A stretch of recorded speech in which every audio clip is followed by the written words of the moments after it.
And Paul, you're a remote viewing trainer, trained by Ingo, and in my opinion, you really continue the tradition that what Ingo was trying to convey to this in its purity. And what would you say to that as far as how you have taken what you were taught directly from Ingo and maintained that level of purity, and how you teach it to others and continue on that tradition?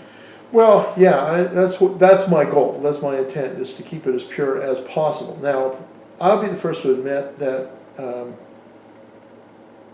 no one can teach it the way the person who originated can, right?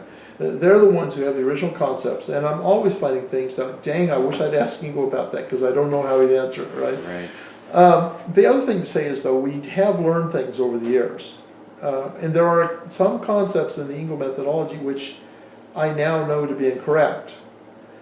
Give me an example, if you can. So a really good example is this idea about the autonomic nervous system being part of the ideogram production process. So Ingo taught us that what happens is the signal line impinges your body.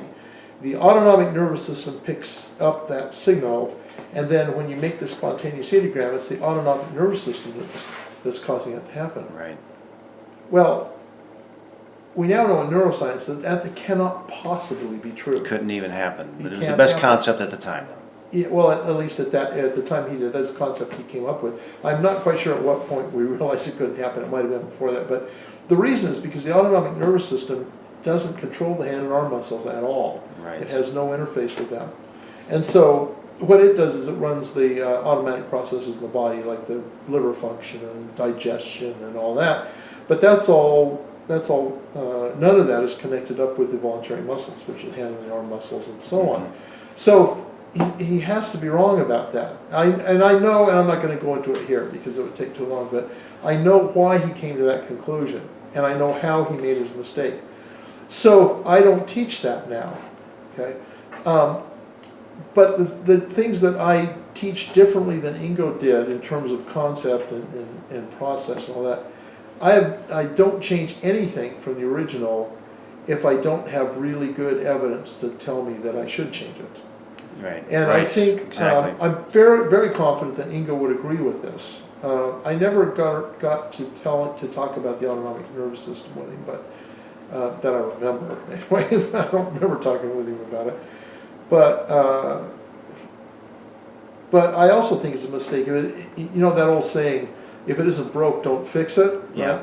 I think a lot of people have fixed things that aren't broke in CRV, and they end up with a process that, you know, it's hard to say if it works as well or works better or works whatever, because we don't have adequate measuring processes to tell you which one's better or worse. But it certainly isn't the way it was done, and it's not been changed for a reason that makes any sense. It's just, sometimes it's been, we talk about happy to glad, right? You know, changing happy to glad in an editing thing. Yeah. Well, some of it's been happy to glad. Some of it's just been, I think, intended just to put that person's brand on it. Right. So whichever particular offshoot of CRV you're talking about, to make it more of, you know, that person's identity. Exactly. So I don't change it, and as far as I'm concerned, I am not creating my own method. I don't want it to be considered my method. It's Ingo's method, and I change it where the evidence says it needs to be changed, and that's about it. And I think that that's key to moving forward, because if you find something that was, if you find something that has been proven to be needing to be adjusted, I think, in my mind, it would make it, people understand it better and probably have a better experience, because they're not looking for their autonomic nervous system to be doing something. Once we understand what's happening in the brain, I think once the true understanding of it can come in, people begin to have a better experience with it. Would you agree with that? Yes. So, oh dang it. I had a comment to say, and as I was listening to the end of it, now I've lost it. Let me think, because it was important. Okay, tell me again what you just said. I was just saying that when people, like what you're saying, is that when you change something, it is due to a scientific understanding that something was not interpreted correctly based on what was known back in the 70s or whatever. Yeah. And that once those understandings are in place, it can increase the person's experience, meaning that if they're not looking for their nervous system to be doing something with an ideogram, Yes. and they understand it's a neural thing. Thank you. Now I've got my place again. So you'll see a lot of remote viewing seminars, remote viewing courses and stuff where they give you the recipe. Here's our recipe to how you remote view. Right. And yeah, that can work. But Ingo and Hal, when they were creating remote viewing and then developed this training program that the Army commissioned from them, their underlying philosophy was that if you understand why you're doing what you're doing, you are going to have way more success. Absolutely. And so you need more than the recipe. You also need to know why the recipe is the way it is. Right. And that's one of the reasons why my courses are longer and more in-depth and more details, because I explain the why. Right. As far as we can know it. I mean, there's some things we don't know yet. But as far as we can know it, I explain the why, and I want you to learn the why.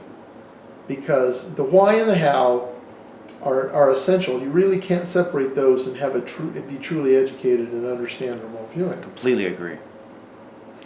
Paul, how can people find you? People ask me, I get emails often from people all over the world who want to ask me about training, and I don't train. That's not what I'm interested in. But I give them your information. How can people get a hold of you? What do you have available? And how can people get the quality of training that you provide? Where can they find you? Wow, this gives me an opportunity to promote, doesn't it? Okay. Well, my website, my main website, is always a good place to go. It's rviewer.com. The letter R, the word viewer.com. And of course, I've got this massive course, remote viewing course, with basic, intermediate, and advanced, plus ARV. I'm going to be offering an associate remote viewing course later in the year, and plus workshops here and there around the country and stuff, or locally where I live. And those courses are really pretty serious. They're 5 days long, plus a little bit of change. I keep my student-teacher ratios very small. Good. I'm not going to get rich at this because I only take two students on at a time, max. If I have more... That's so much better for them. Yeah, it is really a really thorough and intense course. The biggest courses I allow these days is 4. I've had bigger ones, and it's just, I don't think the students benefit as well from those. Right. But if I have 4, then I have another assistant instructor, and I have some really good ones. So cool. If you want to really learn remote viewing, that's the way to do it. But it is pricey. It does require you to come where I am, and you do have to be able to give up a full week. Yeah. Because I don't do it.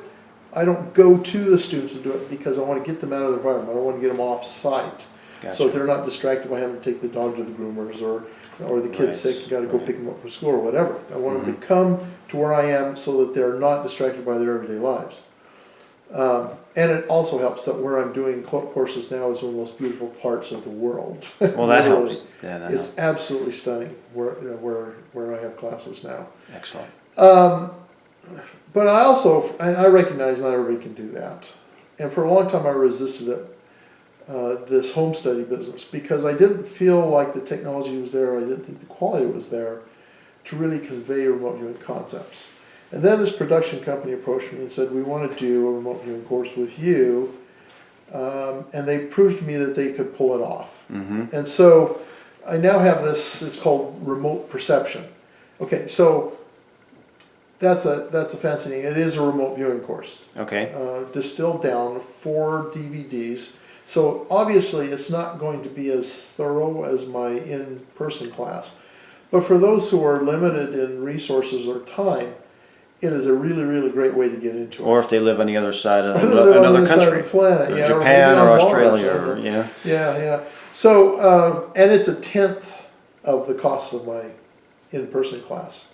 So it's about 10% of the time and 10% of the cost, I guess you Right. could say. But if you don't have any access, like people from Yeah. Germany send me emails, where do I go and all that kind of stuff. Yeah. They have access to something. Yes, and the folks who produced it fulfill all over the world. They'll send a copy wherever you live. And that you can get through either through my website or through the remoteperception.com website. Okay. So there's that, and if you're interested in dowsing, there's the Learn Dowsing course that the same folks developed, and I've gotten a lot of really great feedback on that. Yep, I've seen it. Yeah. It's awesome. Got a couple of books. One is called Reading the Enemy's Mind. That Which was is my an first amazing book. Amazing, absolutely. It unfortunately is out of print. You can get used copies or you can get it through Kindle. I don't know if it'll ever get reprinted. I hope so. The publisher owns the copyright, and as long as it's in Kindle, they won't release it. So Gotcha. if they did, I'd reprint it, but so far they haven't turned it loose.